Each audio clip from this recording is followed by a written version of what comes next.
আসসালামু আলাইকুম ওয়া রাহমাতুল্লাহি ওয়া বারাকাতুহু। প্রিয় দর্শক শ্রোতা, যারা যেখান থেকে দেখছেন সবাইকে আন্তরিক মোবারকবাদ জানাই। আজকে আমরা খুবই গুরুত্বপূর্ণ একটি দোয়া শিখব। বর্তমান সময়ে আমরা দেখতে পাচ্ছি যে আমাদের বাংলাদেশের মধ্যে রাসেলস ভাইপার নামক একটি সাপের আবির্ভাব ঘটেছে। যে সাপটিকে আজ থেকে প্রায় 2 যুগ আগে বিলুপ্ত ঘোষণা করা হয়েছিল আমাদের এই দেশ থেকে, কিন্তু আজকে 2 যুগ পরে এসে আমরা দেখতে পাচ্ছি রাসেলস ভাইপার নামক সাপের বিস্তার ঘটেছে খুবই মারাত্মকভাবে, এবং দেশের প্রত্যন্ত অঞ্চলে এই সাপটির বিস্তার ঘটে রয়েছে। প্রত্যন্ত অঞ্চলে ছড়িয়ে ছিটিয়ে পড়ছে এই সাপ। মানুষ খুবই বিরাজ করছে।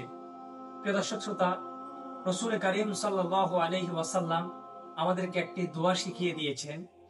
বিষাক্ত সাপ, বিচ্ছু এবং যে কোনো ক্ষতিকর প্রাণী থেকে রক্ষা পাওয়ার জন্য আল্লাহ রসুল আমাদেরকে ছোট্ট একটি দোয়া শিখিয়ে দিয়েছেন। এই দোয়াটি জানার আগে আসুন আমরা কয়েকটি গুরুত্বপূর্ণ জিনিস শিখে নেই। প্রিয় দর্শক শ্রোতা, কাউকে যদি কোনো সাপে আক্রমণ করে অথবা কামড় দেয়, কেটে দেয়, তাহলে আমরা কিভাবে বুঝবো যে এটি বিষাক্ত সাপ কিনা? প্রিয় দর্শক শ্রোতা, এই কথাগুলো আমরা মেডিকেল সায়েন্স থেকে জানতে পারলাম যে কোনো ব্যক্তিকে যদি পানির মধ্যে কোনো সাপে কাটে, তাহলে বুঝে নিতে হবে এই সাপটি বিষাক্ত নয়। কারণ পানির মধ্যে যে সাপগুলো থাকে, এই সাপগুলো 99% সাপ বিষাক্ত হওয়ার সম্ভাবনাই নেই। প্রিয় দর্শক শ্রোতা, দ্বিতীয় কথা হলো, দিনের বেলায় যে সাপগুলো মানুষকে কামড় দিয়ে থাকে, সেই সাপগুলো বিষাক্ত হওয়ার সম্ভাবনা নেই। তবে রাতের বেলায় যে সাপগুলো মানুষকে কাটে, সেই সাপগুলো খুবই মারাত্মক বিষধর বিষাক্ত সাপ। কারণ রাতের বেলায় বিষাক্ত সাপগুলো রাস্তার আশেপাশে এবং বাড়ির আঙ্গিনার মধ্যে ঘুরে বেড়ায়।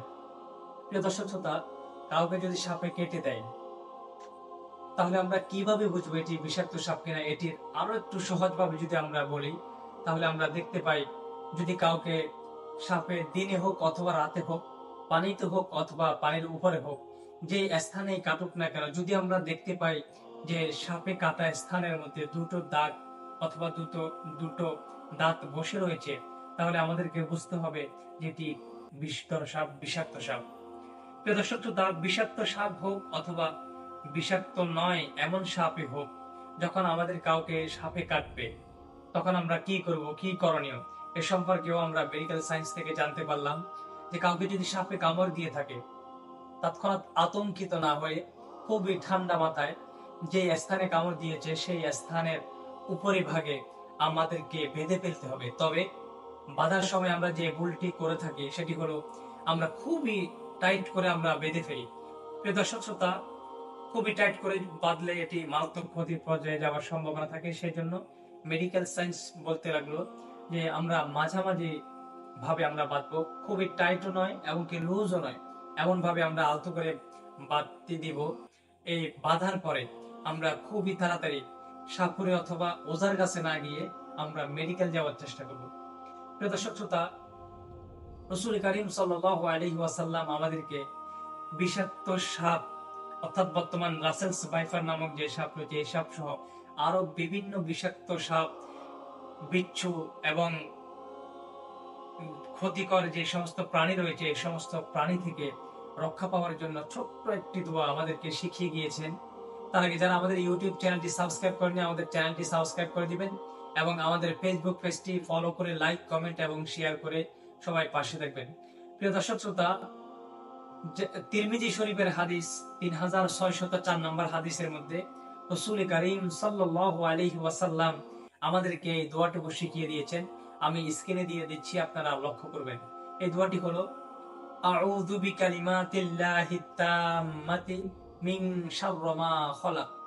আমি আবার বলে দিচ্ছি, আউযু বিকালিমাতিল্লাহিত তাম্মাতি মিন শাররি মা খলাক। প্রিয় দর্শক শ্রোতা, এই দোয়াটি যদি আমরা সকালে এবং সন্ধ্যায় 3 বার করে পাঠ করি, অর্থাৎ সকালে 3 বার এবং সন্ধ্যায় 3 বার যদি আমরা নিয়মিত পাঠ করি, রাসূল করিম সাল্লাল্লাহু আলাইহি ওয়াসাল্লাম বলেন যে ওই ব্যক্তিকে বিষাক্ত সাপ, রাসেলস ভাইপার সহ আরো যে কোনো বিষাক্ত সাপ, বিচ্ছু এবং ক্ষতিকর পানি কোনো ধরনের ক্ষতি করতে পারবে না। সুবহানাল্লাহ। প্রিয় দর্শক শ্রোতা, সবাই সুস্থ থাকবেন, ভালো থাকবেন এবং নিয়মিত বিশ্বাসের সাথে আমল করবেন এবং রাসেলস ভাইপার নামক সাপটি থেকে রক্ষা পাওয়ার জন্য এই আমলটি করার পাশাপাশি সবাই সতর্ক থাকবেন। আসসালামু আলাইকুম ওয়া রাহমাতুল্লাহি ওয়া বারাকাতুহু।